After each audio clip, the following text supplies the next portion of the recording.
Al igual que muchos otros autores, Stephen King se ha inspirado en asesinos reales para crear a sus personajes. A continuación, veremos la reinterpretación que el autor hizo de uno de los asesinos más famosos en los últimos tiempos.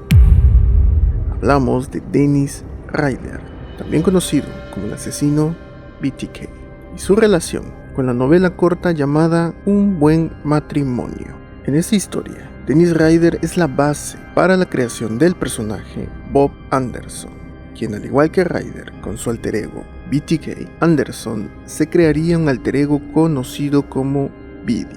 Un buen matrimonio es una historia corta contenida en el libro Todo oscuro sin estrellas.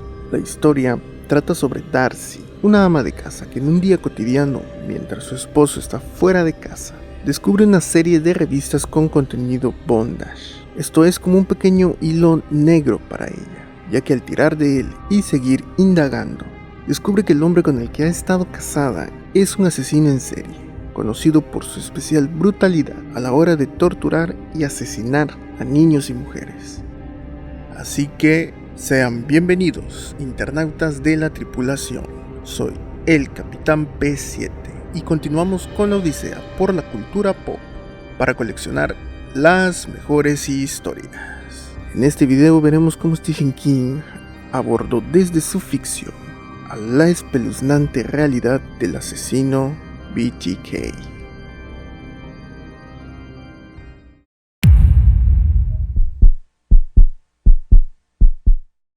En el año 2004, y gracias a una prueba de ADN, la policía de Wichita, en Kansas, logró atrapar a BTK, un asesino que había logrado eludir a la policía por 30 años. Su primer asesinato tuvo como víctimas a la familia Otero. Este crimen había sucedido en 1974. Las víctimas de este primer crimen fueron Joseph Otero, de 38 años, su esposa, Julie Otero, de 34 años, la hija de este matrimonio, Josephine Otero, de 11, y Joseph Otero Jr., de 9 años. Todos, luego de ser amordazados y torturados, fueron asfixiados con cordones de persiana. Estos asesinatos se caracterizaban por la tendencia que tendría BTK de atar a sus víctimas, torturarlas y asesinarlas, casi siempre asfixiándolas. De ahí vendría su apodo, de las siglas en inglés, The Bind, Torture and Kill, BTK. La planeación y la ejecución de los crímenes le permitieron a BTK no ser atrapado. Pero precisamente el no ser atrapado le quitaba a este criminal la oportunidad de ser reconocido. Es por esto que BTK mandaba cartas a la policía o a los medios de comunicación detallando aspectos de sus crímenes. Luego de los Otero, también fueron víctimas Catherine Bright, de 21 años, quien fue atacada mientras estaba con su hermano, solo que este último logró escapar, aunque eso no evitó que lo hiciera muy mal herido. Shirley Bian, una joven madre que no puso resistencia al ataque debido a que BTK le prometió no dañar a sus hijos, quienes estaban en casa. Parte del plan era asesinar a los niños también, pero alguien llamó al teléfono del domicilio, por lo que el criminal optó por huir, dejándolos con vida. En 1977, BTK ultimó a Nancy Fox, de 25 años. En 1985 acabaría con la vida de Martin Hedge, de 53 años. Luego, en el 86, asesina a Vicky Wegerle, de 28 años. Aún alcanzó a asesinar a una persona más, llamada Dolores Davis, quien tenía 62 años. Todas estas muertes compartían el mismo proceso, un periodo de estudio de las víctimas en sus vidas cotidianas, siguiéndolas y aprendiendo sus rutinas, entendiendo en qué momento eran más vulnerables y de qué forma podría ser un ataque limpio y efectivo. Esto sería un factor decisivo en el por qué la policía no podía encontrarlo, ya que pasaban años entre crimen y crimen, denotando la paciencia con la que este criminal podía esperar a que las condiciones fueran idóneas para un ataque. Además de que mucho del placer que sentía BTK al estudiar a sus víctimas residía en el control que él sentía que tenía sobre sus vidas. Cuando él lo consideraba pertinente, atacaba a sus víctimas, entrando en sus domicilios. Los amenazaba con un arma y les engañaba diciéndoles que era un ladrón o una persona con problemas sexuales que solo quería satisfacerse sin matarlas. Luego las ataba. Esta era una parte vital para poder disfrutar de sus crímenes, ya que disfrutaba el control sobre sus víctimas atadas e imposibilitadas. Luego las torturaba, las asfixiaba y se masturbaba sobre los cuerpos. Al terminar, recogía sus instrumentos, limpiaba algunos residuos y se marchaba. Entre asesinato y asesinato, BTK disfrutaba de su fetichismo por el bondage y el control, atándose a sí mismo, e inclusive personificaba a una víctima ideal. Quizás esta era la forma en la que este criminal disfrutaba de un juego de cambio de roles entre el ser humano enfermo detrás de él y el asesino que hacía realidad sus fantasías más extremas. Sin embargo, las décadas pasaron y el asesino BTK no pudo ser encontrado. De vez en cuando, y solo para reavivar la atención sobre él, solía mandar mensajes a la policía y a los medios detallando sus crímenes y burlándose de la policía. De 1974 al 2004, el caso BTK se había enfriado y la policía no tenía esperanza sobre cómo atraparlo, hasta que vieron una oportunidad en la arrogancia que BTK siempre había denotado. Ellos habían recolectado un poco de ADN de las uñas de una de sus víctimas. Solo les faltaba una muestra de algún sospechoso para poder compararlas. Así que comenzaron a hacer pruebas de ADN a personas con perfiles que podrían encajar con el de BTK. En este punto, el hecho de que el criminal no fuese encontrado llevó a la sociedad a mirar a BTK como un monstruo que podía estar en cualquier lado y en cualquier momento. Es por esto que muchos hombres a los que su familia consideraba sospechosos acudieron a realizar las pruebas de ADN para demostrar su inocencia. A pesar de los esfuerzos de la policía, nada de esto los llevó hacia un resultado favorable.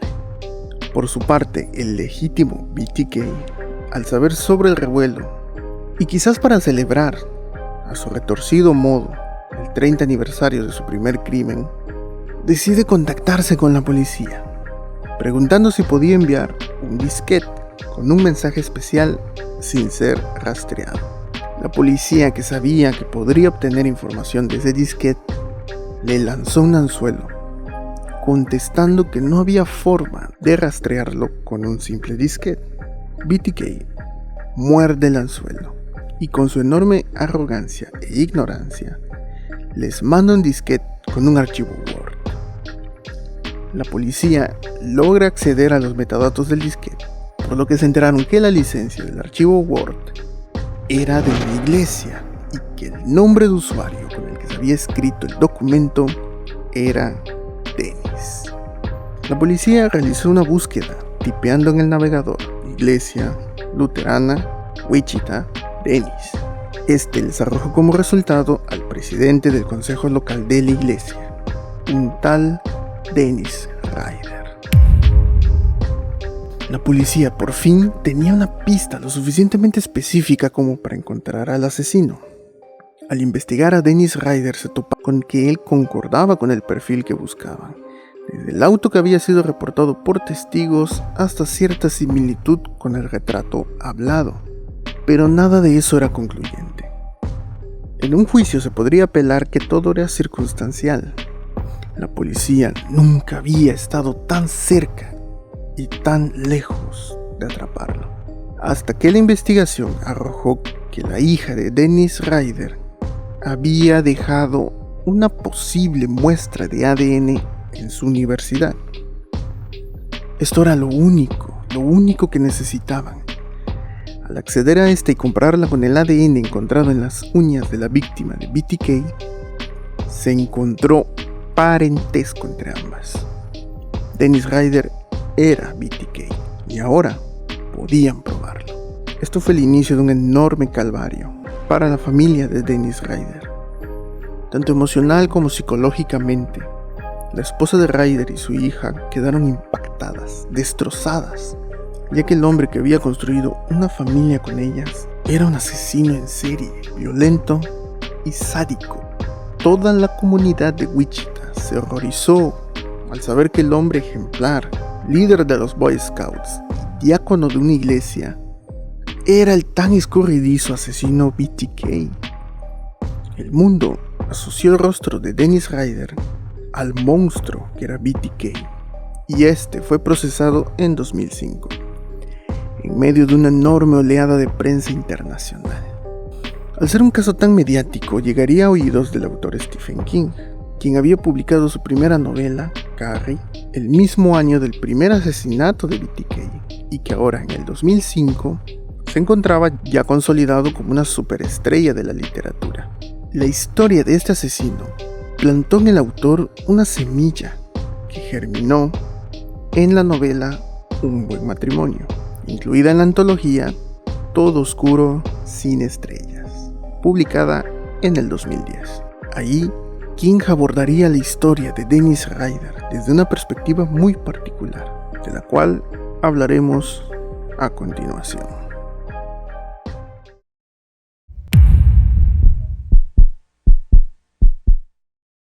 Did a book called Full Dark, No Stars.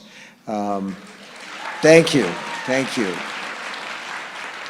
Those are nasty stories in there, and one of the stories is called A Good Marriage, and I got sort of fascinated by Dennis Rader, who is called BTK, Bind, Torture, and Kill, and he had killed 8 or 9 women over a period of years, and when he was finally caught, his wife didn't know. She didn't know that she was married to this monster, this psychosexual, homicidal maniac. And a lot of people didn't believe her, but I did, and I wanted to write a story about a woman who finds out that she's married to a man who's a monster. And that was like what I would call terror. Como el mismo King señala, su novela se enfoca en explorar la historia desde el punto de vista de la esposa de un asesino serial, que descubre que ha dormido junto a un monstruo durante los últimos 27 años de matrimonio. Me pregunto si este número habrá sido al azar, o King lo eligió para hacer un paralelismo, o quizás un simbolismo, con los años en los que duerme Pennywise.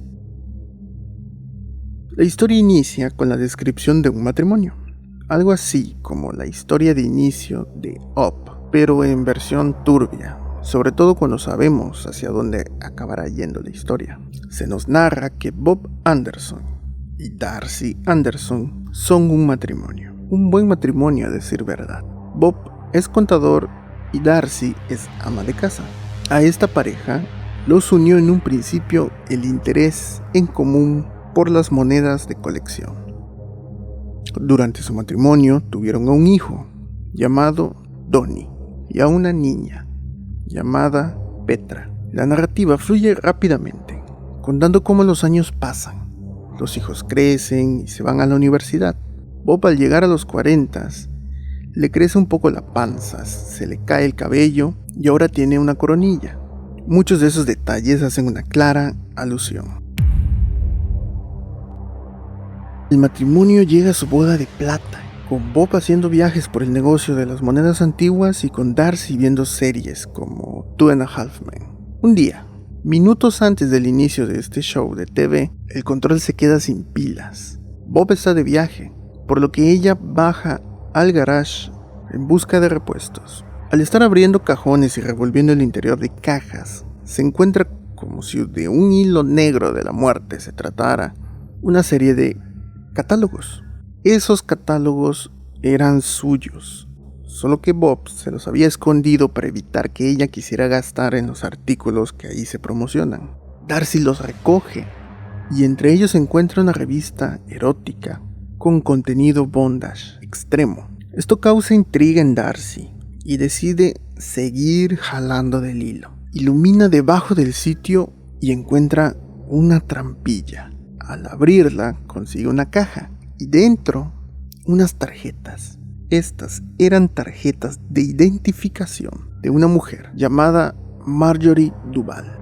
Es en ese momento que Darcy recuerda que esta mujer fue reportada como asesinada en las noticias y el hilo de la muerte que ella había estado jalando le pasa factura. Con la revista con contenido fetichista extremo y las tarjetas de identificación de una mujer asesinada, la intuición le comienza a gritar a Darcy que su marido podría haber tenido algo que ver con ese crimen.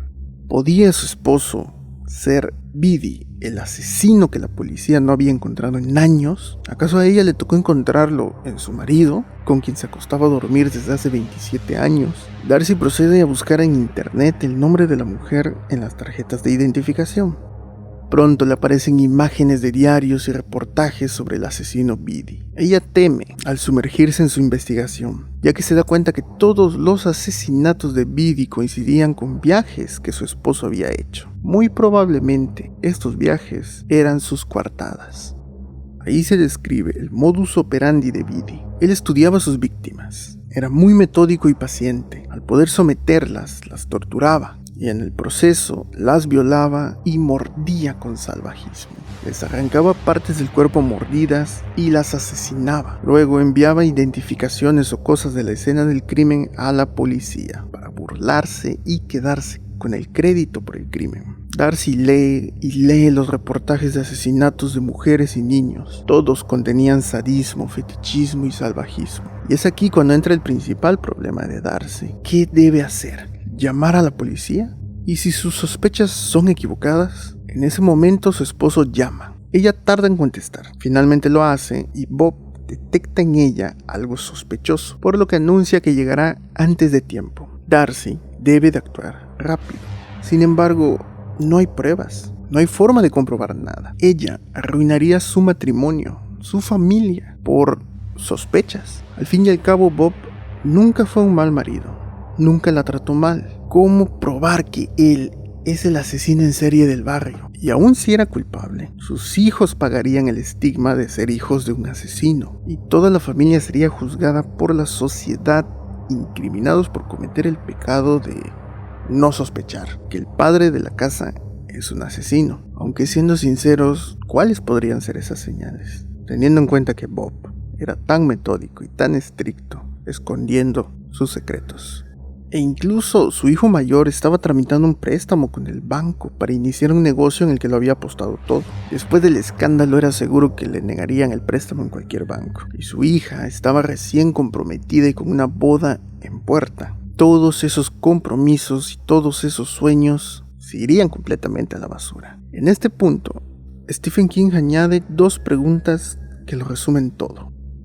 Pet siempre había idolatrado a su padre. ¿Cómo le afectaría averiguar que las manos que en otro tiempo la columpiaban en el patio de atrás eran las mismas manos que habían estrangulado hasta la muerte a 11 mujeres? Que los labios que le dieran los besos de buenas noches escondían dientes que habían mordido a 11 mujeres, en algunos casos hasta el hueso. Era tanta la presión de estar contra la espada y la pared que Darcy contempla el suicidio. Darcy se pasa el resto de la noche cotejando y comparando sus registros del hogar con la investigación de Bidi, y todo parece encajar. Cuando Bidi ataca, Bob no está. Cuando Bob está relajado y conviviendo con su familia, Bidi desaparece. Darcy, exhausta, se queda dormida. Entonces amanece y sin darse cuenta, Bob llega a casa. Bob, al estar casado tanto tiempo con Darcy, la encuentra sospechosa, desde las luces encendidas hasta la ropa que tiene. Al parecer Darcy quedó rendida en la noche sin tiempo a arreglarse para dormir, como siempre lo hace. Bob le dice que sabe que ella encontró el escondite en el garage. Ella intenta negarlo, pero él dice que siempre pone cinta transparente para saber si alguien hurga ahí, y en efecto, estaba rota. Bob es tan manipulador y conoce tan bien a Darcy que sabe cómo ella actuaría, pues la ha estudiado por años. Es una bestia que conoce perfectamente a la víctima que tiene enfrente. Él le dice, mientras ella aún está recostada en la cama, que sabía que ella investigaría. Por eso comprobó el historial de navegación de la computadora, y ahí lo encontró todo. Toda la investigación de Darcy sobre Biddy. Él había hecho todas las conexiones mientras ella aún dormía. Entonces, en el momento en el que pensamos que Biddy va a asesinar a su esposa, Bob comienza a recordar a uno de sus amigos de juventud, uno que había muerto, del nombre Brian Dehalty. Ella no entiende por qué de repente Bob habla sobre él, hasta que él menciona que siempre llamó a su amigo, ahora difunto, por sus iniciales, B.D. De ahí el nombre del asesino, Biddy. Bob comienza a echarle la culpa a su amigo muerto, o más bien al recuerdo de su amigo muerto, o a lo que queda de Biddy en él, y que según Bob es lo que lo obliga a asesinar. Bob dice que solo odia a cierto tipo de mujeres, ya que según su visión son estiradas y creídas. Comienza a explicar cómo en sus viajes siente que estas mujeres lo incitan, le provocan solo para recordarle que alguien como él jamás podrá tener a una mujer como ellas. Finalmente Bob confiesa que se involucraba en actividades comunitarias para compensar un poco del daño que hacía Biddy con sus crímenes. Más que culpa, era una especie de balance retorcido según su visión. En un punto, él afirma: soy un hombre con necesidades de hombre. Algunas mujeres lo presienten y les gusta recrearse y regocijarse en ello. Les da morbo. Él dice que Bob puede aguantar esas provocaciones, pero Biddy no. También le dice que los años que él no mató fueron gracias a su esposa, gracias al distraerse construyendo su matrimonio, pero confiesa que a pesar de que pasaban los años, siempre temía que Biddy volvería. Al terminar su monólogo, le confiesa a Darcy que no le interesa lo que le suceda a él como criminal, pero como padre y esposo le importaba su matrimonio y su familia, sobre todo sus hijos, un par de jóvenes cuya vida se arruinaría si Darcy decidiera hacer público el secreto de Bob. Entonces él le propone un trato. Si ella no arruina la vida de sus hijos haciendo público el secreto de Biddy, él se concentraría en vencer a Biddy y callarlo por el resto de su vida. Él manipula con la idea de que es mayor y con el paso de los años solo envejecerá. Ya no tendrá más fuerzas para seguir cazando mujeres, y si llegase a reincidir, se suicidaría de forma que parezca un accidente. Darcy entra en un conflicto interno. No le cree, pero teme que esa es su lastimosa y dolorosa mejor opción. Es quizás lo menos peor. Con tristeza accede sentenciando a Bob. Encierra a la bestia. Ninguna muerte más. El matrimonio trata el hecho de que Bob es un asesino como si de una infidelidad se tratase. Negocian, pactan y luego fingen que no sucedió nada, al menos para las apariencias. Y nuevamente el tiempo pasó. El hijo mayor logró establecer su negocio y ahora le iba muy bien, al igual que la boda de su hija, que también iba en viento en popa. Volvieron a sus rutinas hasta que un nuevo evento sucedió. Bob consiguió una moneda muy extraña y con gran valor, que en su negocio de monedas les podría rendir muy bien. Ahí es donde Bob decide celebrar por el hallazgo y lleva a Darcy a cenar a un gran restaurante. Durante todo este tiempo, Darcy ha tenido que luchar contra su mente, que le recuerda a cada instante que esa persona con la que convive cotidianamente es un asesino. Ella lucha contra ese sentimiento.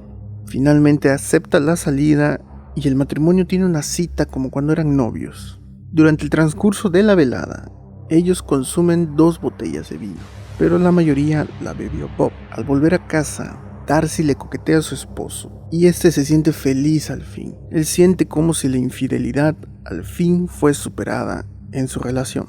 Darcy sube las escaleras esperando a su marido cerca de la habitación. Bob comienza a subir con una copa en la mano y en ese momento Darcy entiende, conforme Bob ascendía hacia ella, que su marido no la amaba. Nunca la amó en realidad.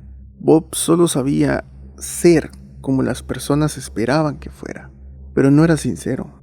Y es posible que en realidad no sintiera nada. No amaba nada, ni siquiera a ella. Cada favor y caricia, sonrisa infantil y gesto amable era todo camuflaje. Ese hombre era una cáscara vacía. No existía nada en su interior, salvo una inhóspita desolación. En ese momento, mientras su marido estaba por alcanzarla, ella lo toma y con todas sus fuerzas lo empuja escaleras abajo. El hombre cayó y al rodar se quebró un brazo y se quebró parte del cuello.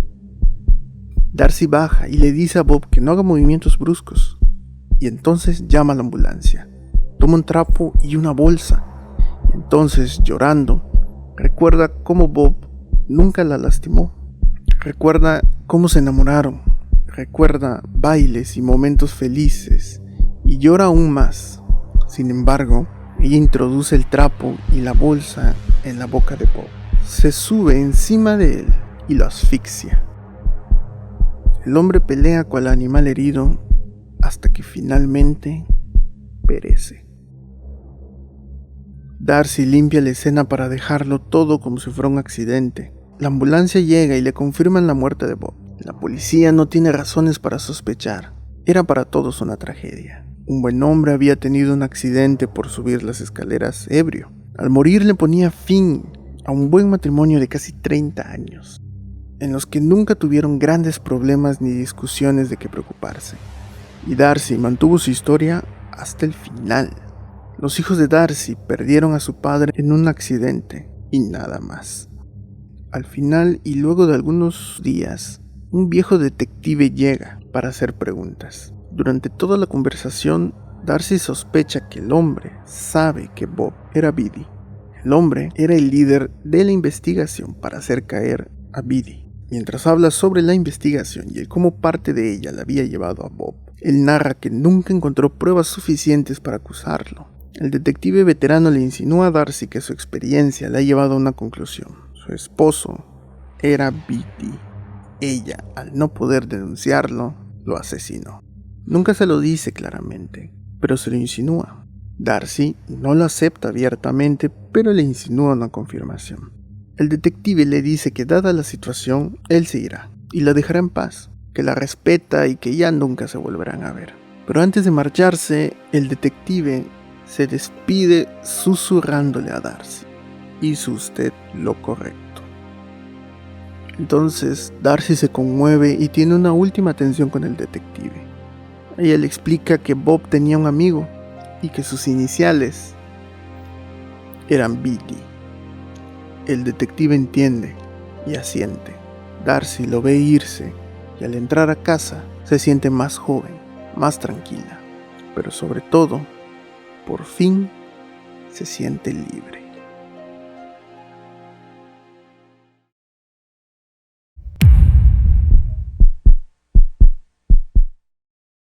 King decide abordar la historia desde el punto de vista de la mujer del asesino, resultando en una historia en la que el protagonista tiene al asesino en casa, y sobre todo el conflicto no se resuelve solo yendo a la policía. Darcy está en el lugar en el que más tememos estar, en el de descubrir que alguien que es parte fundamental de tu vida es en realidad un monstruo, y eso le da un poco de frescura al argumento. El hecho de que Darcy engaña hasta el propio lector, haciéndonos creer que se ha resignado a vivir con Bob y guardar su secreto, nos produce empatía y nos hace cuestionar lo que haríamos en su situación. En este punto, la historia de BTK y Biddy son demasiado similares. A pesar de que la historia de Biddy ocurre en segundo plano, sabemos lo suficiente como para entender qué clase de monstruo es. Y es muy interesante que King haya decidido no centrar el foco de la narrativa en él, ya que para eso tenemos la historia oficial de BTK. El punto en el que se separan es en el error que cometió BTK. Biddy no cae por pescar el anzuelo de la policía, sino que muerde el anzuelo de la persona que él creía que conocía más a fondo. No es sorpresa que a veces, a pesar de estar casado con alguien, ese alguien te pueda sorprender con decisiones del tipo cosas que mi pareja nunca haría. Cuando comprendemos que Darcy esperó a que el monstruo se confiara y bajara la guardia para asesinarlo, Nos alegramos de que exista alguien que pueda darle algo de justicia a las víctimas de Bidi. Independientemente de que sea ético o no, lo que sí es seguro es que Bob ya no podría lastimar ni manipular a nadie más. Y a veces cuando el sistema falla, los individuos toman las decisiones según su propio concepto de justicia. Y eso, más que ser ético o no, es de hecho una realidad. La realidad que inspira la ficción.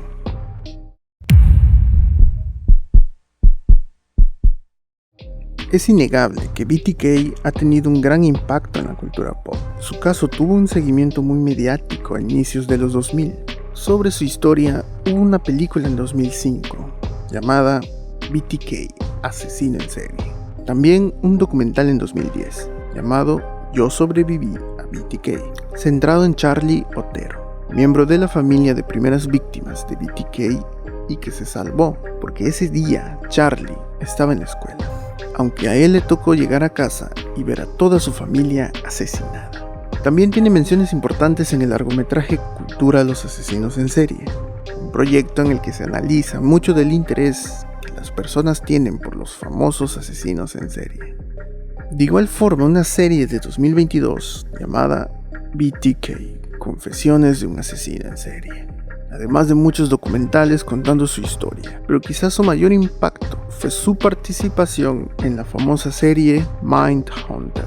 Además, la banda Suicide Commando escribió una canción sobre él llamada Bind, Torture and Kill, el modus operandi de BTK. Esta canción fue incluida en su álbum Bind de 2006. Por último, Un buen matrimonio también tuvo una adaptación al cine en 2014. El film tiene el mismo nombre.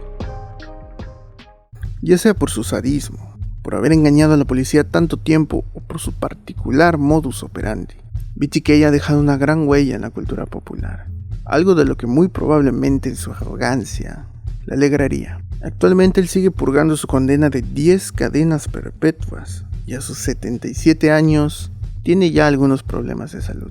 Por otro lado, en cuanto a la literatura de Stephen King, BTK no fue el único asesino en serie en el que se ha inspirado el escritor, por lo que aprovecharemos el próximo capítulo para conocer la historia de... Solo una más.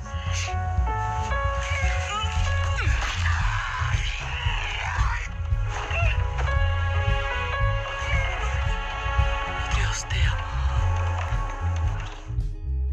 Así que hablaremos de eso en el próximo video de esta nueva sección llamada La realidad que inspira la ficción. Nos veremos en algún otro video. Mientras tanto, sigamos viajando en el tiempo un día a la vez.